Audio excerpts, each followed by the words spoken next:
kind of from going from regen to traditional braking, it's very easy. Right.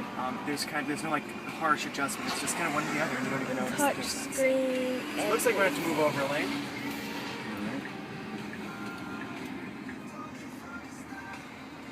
I guess I'll get a little bit better at more gently taking my foot off. It takes about 5 minutes, honestly. By the end of this trip, you'll be great at it. 'Cause my first time driving this car was this morning, and I did the same thing. And after driving it a couple times, like, oh, that's it. Was that your first test drive? Touch screen I've been speedometer. in many rides, but I never had a chance to drive one of these before. And while we've driven Roadsters for a long time, I'm going to switch all the way over to the right here. This is a far cry from a Roadster. It is so much better. Really? Really.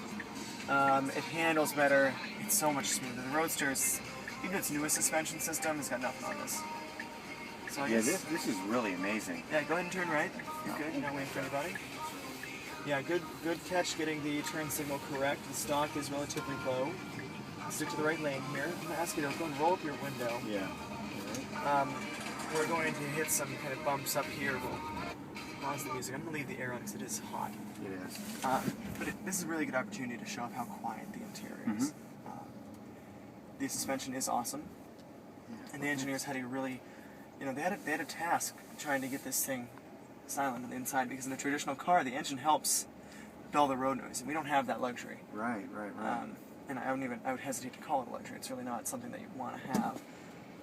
So go ahead. I can't get over how solid and heavy it feels. When we sat in it was really just a mock-up in Seattle. It fell apart. It didn't. Yeah. You should see our one in DC. Actually, yeah, a piece of it did fall off. Yep. So go ahead and straight through here. We're gonna follow these folks down to the stoplight and take a right. Yeah, I mean the betas are great to show off what it kind of is, but from a quality standpoint, you cannot take anything they are seriously. Have you done Seattle yet? Seattle was last weekend. Okay. He's my brother-in-law. He's either one ahead of me or one behind me. Uh-huh. Wonder how he Nice. Yeah, I heard they had a really good time. So we take this right. I'm going to ask you to move to kind of the left-hand lane. We'll take a left onto 270. Okay. And something that's really cool about this car that no other car in the world can offer is its low center of gravity. And as we enter the highway and as we kind of move off and move back onto So there, smooth. your center of gravity really glues you to those turns. You're really going to be able to feel them. So there's no roll and... Nope. So I've got speed and then kilowatt.